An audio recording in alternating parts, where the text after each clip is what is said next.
Hey, good afternoon. This is Kayla Bradham and Roy Kessel from Sports Philanthropy Network, taking just a little bit of time to recap Super Bowl 55 in Tampa.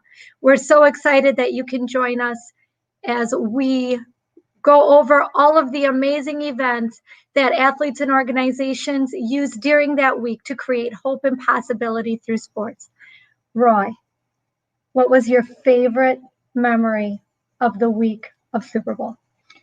There were so many great events. It was very unlike any other Super Bowl.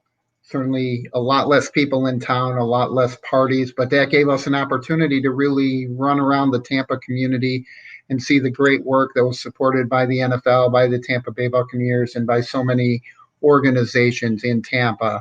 From my end, the first event I went to was outstanding at Jefferson High School in Tampa, right in the shadows of Raymond James Stadium, and focused on the digital divide. And the disappointing part for the students is that they didn't get to see the athletes live that were talking to them.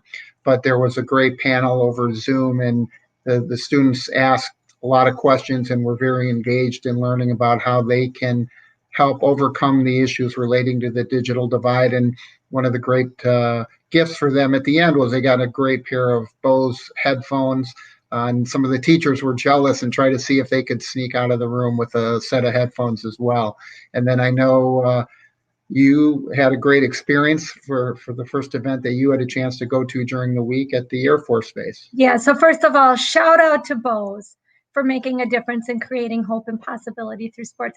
Roy, you're right. I was able to go to MacDill Air Force Base representing Sports Philanthropy Network, and that was amazing. One of the things that I really enjoyed was the opportunity to see the B-1, the B-2, the B-52 bombers that were used in the flyover. I was able to meet with some of the Air Force military personnel and talk to them a little bit about their jobs and what they're doing day to day. I thought that was really cool.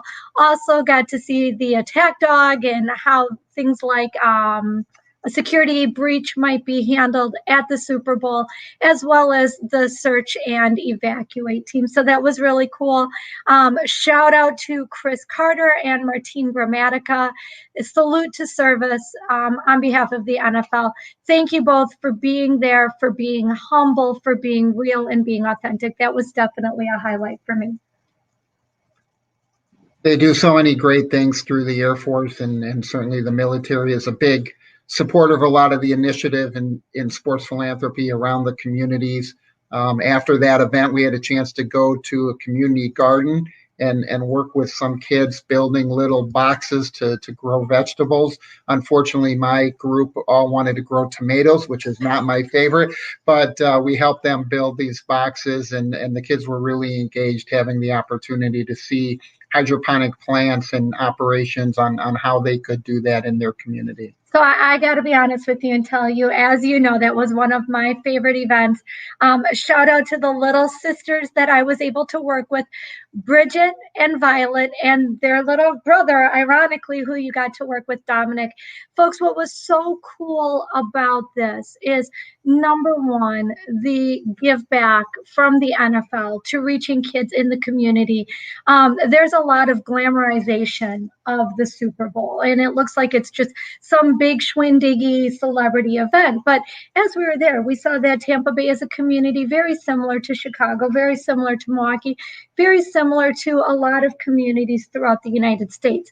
So to see children learn about sustainability and garden, and to get guys like Corey Peters to take time out of his day, hop on a Zoom call, talk to the kids about planting gardens, eating healthy, making good choices.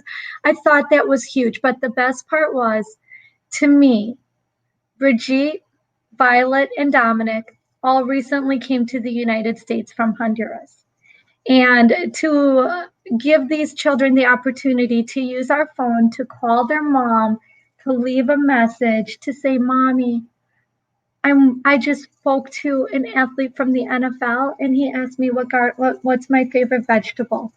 And gosh, I don't know, but just honestly, it just touched my heart to see the NFL and the athletes partner to take care of children. Shout out to that.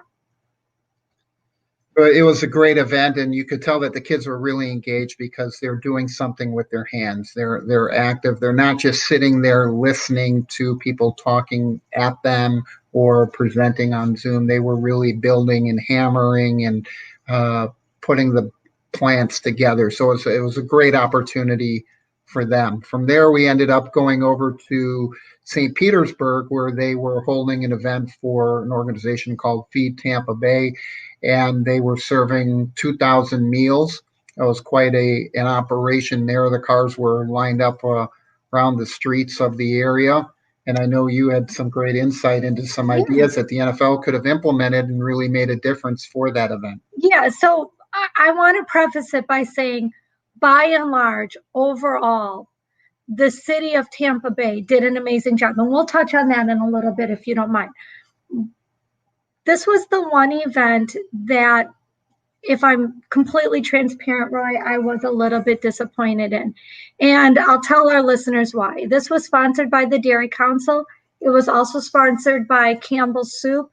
Obviously, the NFL had a lot to do with it. In fact, there were two Tampa Bay Buccaneers cheerleaders at the events. It was held at a church that was being transformed into a community building specifically designed to help feed Tampa. So shout out and applause. However, I get that it's COVID. I get that we care about athlete, player safety, community safety. There were no athletes there. There really wasn't NFL representation. Some of the things I said, some of the things you said, right? Like I had said, there's no reason that somebody couldn't have come by with a computer with an athlete on Zoom, just like we saw at the gardening thing with Corey Peters, right? You had said your idea of like an athlete just coming in and throwing footballs. Touch on that if you don't mind. Yeah, there's a lot of ways to engage, even if you're keeping the social distance. And I know that the athletes were concerned. I know the NFL was very concerned about having athletes participating in events. And even if it wasn't people from the teams in the game, obviously Kansas City wasn't in town yet. Tampa Bay was kind of locked up in their quarantine type of model. But we saw athletes all over the place from different teams. The Tampa Bay chapter of the NFL alumni is very active. We met people from that chapter. I don't think it'd be difficult to have those athletes out near the cars throwing little foam footballs or rubber footballs into the windows, or even handing out autographed photos or anything else like that. So there are a number of ways to integrate that into the event without jeopardizing the health or safety either of the people driving through and picking up their food, or the athletes and the people participating in the event. Now, one thing that did impress me, 2,000 people were fed in a very short amount of time. That was a very well organized event. It was sort of like the drive-through of a fast food restaurant, right? Like you just kind of keep going through. Again, I would in the future like to see more involvement on behalf of the NFL when it comes to feeding the community. That's something that everybody can get behind when it comes to sports philanthropy. Yeah, they've done a great job in the community and feeding a large number of people. And I think, as Kayla said, incorporating more athletes into these events, the people that are coming through, it makes such an impact on them to see the support that they get from the athletes. So that would have made a great impression. I think one of the other things that we did the next day was really going to a press conference for the legacy grant that Tampa is getting from the NFL to implement a legacy program. Derek Brooks, who played for the Buccaneers for many years, was a key factor of that. And I know Kayla got some great shots and opportunity to meet with Derek after the presentation, after Commissioner Goodell spoke, and really talk about the pillars of what their program consisted of. Yeah, that was an amazing event. And I'm going to take a moment and pull up those 6 pillars, if you don't mind, talking just a little bit about again, we're talking about COVID precautions. There were amazing COVID precautions there. Roy, if you don't mind just talking a little bit about those precautions, I'll go ahead and I will pull up the 6 pillars. Is that fair? Sure. So the press conference was at a park not too far from the NFL experience in Tampa. And they really had it laid out where there were sections of seats and tables spread out so that each media outlet could have their own little mini compound and section to be able to record and film and take photos. Commissioner Goodell spoke of the impact that the legacy program has from all of the different Super Bowls. And really the idea is to make sure that there's something left behind for the community after the games are done. And there's a lot of money spent by the NFL in creating these legacy programs and working with the host community and the host committee from Tampa Bay to identify what the best way is to have that impact on the Tampa community. And so Derek Brooks, as an icon from the Tampa Bay Buccaneers, has his foundation, and a lot of things centered around 55, which happened to be his number, as well as the fact that that was the Super Bowl that we're dealing with, Super Bowl 55. So a lot of the theme was focused around Derek Brooks and 55. Yeah, and he did a great job as the co-chair there. One of the things that I really liked about that was their slogan, forward, forever, together. And I thought that was a really strong message. One of the things I really liked about Derek Brooks, very humble, very authentic, I guess is the word I'm looking for. Just he spoke from his heart at that event. He did not use his fame, his legacy to try to sell the audience on anything. He really took time out to thank the Tampa Bay community for the legacy. So that legacy press conference with Forever 55, absolutely great job. The one thing I struggled with there, I had been looking all over for the Tampa Bay, the little sailboat face masks, and they were only giving them to the city employees. And I was fortunate enough to meet with the city auditor at one of the press conferences, and I said, can I buy that face mask for you for $20? And she explained that they really were only for city employees. And I think the city of Tampa Bay maybe missed a really great opportunity to create thousands more of those face masks and sell them and donate a portion to charities. So that city of Tampa Bay, if you're hearing me, that might be an idea for the future. So they really did a great job with the Forward Forever Together, really joining the community, locking hands with the community, pushing to between the National Football League Foundation and the city of Tampa Bay, just really creating pillars such as the environment, education, physical fitness, helping the youth. Just their 6 pillars were, I want to say they were pillars. They were great for the community.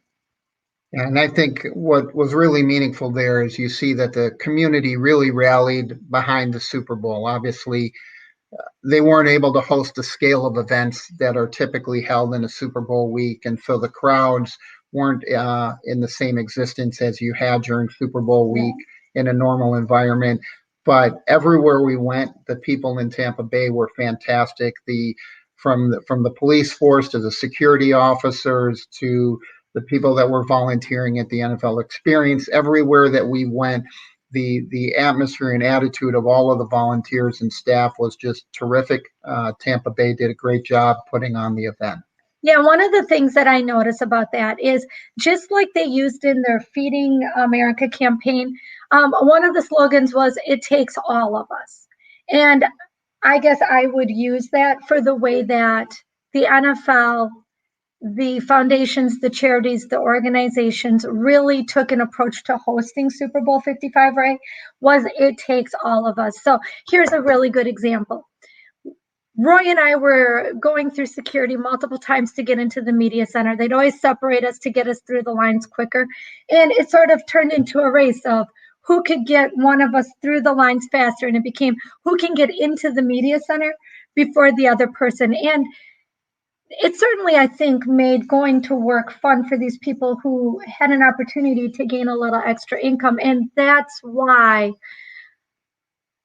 I really think it's so important that we do spread the wealth when it comes to being the host city, right? Because we're giving families an opportunity to raise a little extra income to go on vacation, to earn money for college books, whatever it was. But every person we met with, whether it was security in the media center, the janitors, the people taking our temperatures before we could get into the building, people checking our what was our little app that we used to make sure that we didn't have a fever? Policy pass. Policy pass.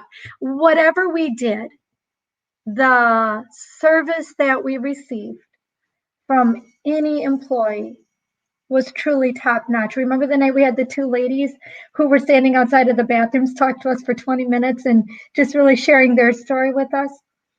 And that's the thing that I think is very interesting is there's so many people that come and work at a Super Bowl that are not even necessarily from the host community. They're from other cities.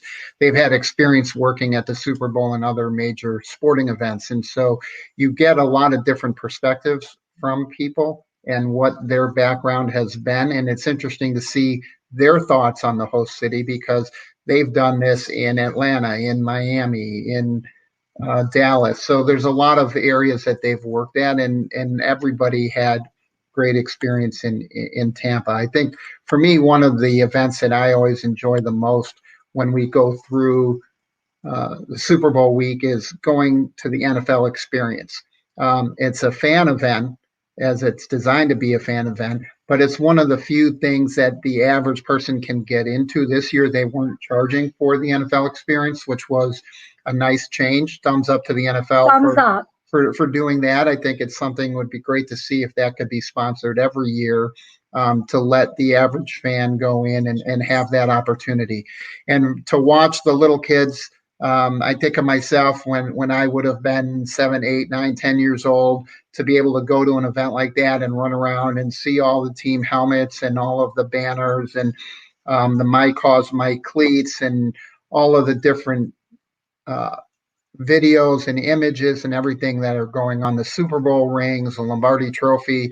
You can go on and on and on. And I always say to Kayla, we're still like two little kids. We go there and we have a great time, and watching everybody else participate in it. I think Tampa was fortunate to have a great week of weather, and so they're going through and they're really showcasing the city. People are coming out, and there were great crowds there, even with the COVID restrictions. Yeah, and you nailed it when you said to see all these little kids that got their jerseys on, right? And they're running around and they're so excited and they're seeing whether it's the Super Bowl rings or the helmets. They're just so excited to see that. And when we talk about the NFL as a business, right? We have to look at it from a marketing perspective. If you want people to grow up being interested in football, then you better get these kids hooked on it, right? Like, so when I was a kid, you could cheer for the Cowboys, the Packers, the Steelers, the 49ers, or the Raiders, right? Of course, you cheered for the Packers, of course. You could cheer for the Steelers. But if we want kids to grow up loving football, NFL, if you make the NFL experience free so that families can afford to take their children from a marketing perspective, that's a win. And everybody had their masks on. And shout out to Lowe's for sponsoring the NFL experience. Very, very cool. Now, what I liked about that, it was spread out over 3 parks. You and I walked how many miles that day? Just going a lot. We walked from the media center. Beautiful view, by the way, like just right on the water, gorgeous statues, people excited, the great true fan experience, right? So you go from park to park to park. And it was fabulous just to see how well done that event was. You could not get in without a mask, right? It was, you must have a mask. Yeah, the masks were everywhere. And I think that the city really did a good job. In fact, they had people out on the Riverwalk between all the parks, between all of the events, handing out masks, handing out packages of masks. Packages. To make sure that everybody was covered, and that if I took a package, then it's more likely that my friends or my group that may not have had one with them would have been able to have a mask. And so I think the community did a great job. Obviously, the challenge as you get to some of the bigger events and more crowded events where people want to eat and drink, is you can't eat and drink with a mask on. And so at the NFL Experience, for the most part, it's not driven by the food, it's driven by the exhibits. And so people were well masked there. Later that night, we had a chance to be on the other side from the river walk in an area called Channelside and a place called Splitsville, which is a high-end bowling event. Can we back up 1 second? Sure. I want to talk about the NFL Experience from one perspective. I think the public views the NFL Experience as a money-making event. I wanted a Super Bowl 55 face mask. How many stores, quote unquote, pop-up tents, did we go to looking for Super Bowl 55 gear? Yeah, they didn't have this year because of the layout. They didn't have the same NFL shop. They usually have a mega shop where all of the merchandise is displayed, and a lot of dollars are accumulated from the sales there. And they weren't able to do that. They just had the little booths, the little portable trailers that would pop up and sell the basic hats, shirts, sweatshirts, things like that. So it certainly wasn't the same options from a merchandising standpoint that you normally would see. And the reason I wanted to bring that up is because if it was all about money, and I, by my nature, happen to be a little bit of a skeptic, if it was all about money, we would have had no problems buying what we were looking for. That's true. And then there's always more ways for the NFL to make money. I think from our perspective, as Friday wrapped up, it was a beautiful day. And usually Friday and Saturday are the huge party days at the Super Bowl. There's events wall to wall. It was a little bit different, but Saturday we really had a great day and a great opportunity to go and see a number of truly unique types of events. It started in the morning with a group called Sierra Delta, which provides service dogs for veterans, and they hosted that again right down by the Riverwalk. And it was a great turnout, and Kayla's put up some videos and images, and we'll have more coverage on our blog. You can really look at the work that Sierra Delta does, raising funds, putting together programs for veterans. Yeah, and let's not forget, Roy, also the Super Bowl 55 Man of the Year Award breakfast. That was virtual this year. That's Darren Gray's event. Tony Dungy is a big part of that. This year's recipient, Demario Davis. And I just want to shout out Demario and the great work he's doing in his community. He's a man that I can get behind and respect from the Saints. So sadly, we didn't get to go to that event this year, which was way different than last year where we got to see our friend Warwick Dunn. Yeah, it was a very different atmosphere. Obviously, so many things were virtual. Rise did two fantastic events during the week that were virtual. Champions for Philanthropy did their event virtual, as did many other groups over the course of the week. And it's still terrific that everybody's participating in Super Bowl week, but the energy and the connection is just very different. Lee Steinberg did his big party that he normally does. He did that as a virtual event as well. So on Saturday after the Sierra Delta event, we had the opportunity to go to the Tampa Zoo for a really one of the more unique things that we saw. So the theme was GOATs, and the GOATs stood for Global Offensive Against Trafficking. Super Bowl is one of the top sex trafficking events in the world on an annual basis. And so a group called Athletes and Causes created an event, commissioned 55 goats to be painted by local artists in a variety of themes. And we'll be able to share some of those images and videos of the goats. Truly unique designs and artists that were creating different pieces right on site for Tom Brady, for Patrick Mahomes. Chris Godwin had one of his jerseys there, which was a rare jersey. The thing that I thought about for all of our listeners in the Midwest, we remember a couple of years ago when Madison did the cows, painted the cows. They were all throughout the city. So similar to that, these goats were all over Tampa up to this event. And this was an event that reminded me more of Super Bowls previously. Tickets were high end. It was a very upscale event. I'm excited to see how much money was raised to end human trafficking. And again, this is one of those events that I'm really going to shout out as being, there were two that really stood out to me. I think we'll talk about the other one in just a moment. But this event was top notch. It was really reminiscent of Super Bowls prior, where you see those upscale celebrity events. And it was great seeing a lot of our athlete alumni friends at the event, as well as a lot of the local artists and getting to know them. I made a couple of really great contacts as far as art goes by some of the young local artists, and I look forward to promoting the things that they're working on. And that was one of the great things about these events is you get that local flavor and you really see what the community is doing and how Tampa is supporting it. So having an outdoor event at the zoo with a lot of different customized art pieces that were for auction, as well as the 55 goats. So we'll put up some photos of those as well, so you can see those on the site. The last event that we went to before we headed back to the frigid cold up here in Chicago and Wisconsin was at Top Golf, and that was a celebrity shootout. David Ortiz, Chris Godwin, great event. They took over the whole space in Tampa, 3 levels. And tell us what one of your favorite memories of David Ortiz was. Yeah, so first of all, I love Big Papi. There are people that are just iconic that are truly legends, right? It's disappointing in what we do when you sort of build up an athlete and then you meet with them and you find out that they're kind of a dirtbag, or that they really are in fact a dirtbag, and it happens. And it's just heart-wrenching because we've talked about people that I've looked up to as like a second grader, and you find out like, what do you mean they're not a great person in real life? Big Papi, David Ortiz is a legend in real life. I'll tell you why.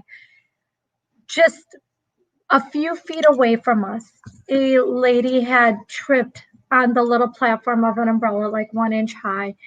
She must have just lost her balance, came down the wrong way, clearly hurt herself. And my perspective, David Ortiz could have said, this is a celebrity event. There are 50 celebrities here. This was a red carpet event. He would have been completely justified to have one of his assistants, one of the managers go and check on this lady and make sure she was okay. And, maybe he would just autograph a baseball card or something and say, here you go. That would have been perfectly appropriate. Nobody would have blinked an eye. He sat on the floor. So first of all, he comes up in a face mask. So number one, I'm impressed with that. Comes out with a big fat cigar celebrating all of the amazing work that his team has put on for this event. And he sits on the ground of the 3rd floor at Top Golf with this lady snapping pictures, just hanging out, telling jokes, being a regular good guy. And I just watched it. I was like, oh my gosh, this is why I like Big Papi. Look at that. And it was refreshing and beautiful and noble and good. So shout out to David Ortiz Children's Charities, Chris Godwin, their event to put that on and raise money for their charities of choice. Top notch. And there were some great sponsors there as well. The place was packed, right? Yeah, it was sold out, and they even had people blocking the road and managing the traffic just to get into the parking lot because it was oversold and people were all trying to get in to get a glimpse of the celebrities. Top Golf did a phenomenal job with the food and the layout. Great food, and they had some great giveaways, some really interesting little baseball bat mugs and other things like that. And there was some terrific gift suites for the celebrities. I thought it was really interesting, guys. The hospital is right next door. And the celebrity lineup people wanted to just get close enough to see the celebrities that were at the event. I don't know how long the lines were, but remember people cutting through the hospital to try to avoid some of the lines? That was crazy. It was a great event. Again, shout out to David Ortiz for being an amazing man. So we want to thank everybody that hosted us during the week and let us have access to cover the events. We love giving a spotlight to the organizations that are doing amazing work in the community, to the athletes that are leading the charge with their foundations and supporting other nonprofits. We look forward to providing more coverage. Hopefully, as the world returns a little bit more to normal and there's more in-person events, we'll be able to do that more frequently. And I just want to say thank you to everybody watching this. I feel so humbly blessed to be able to reach into the community and create hope and possibility through sports. And I want to take a moment, Roy, to thank our great team of our interns who've done so much work for social media, for helping us. I want to thank my family and my friends who support what you and I and our team is doing. And I want to thank the athletes, foundations, and the NFL for what they're doing to create hope and real possibility in our community. And we want to thank all of you for tuning in and joining us.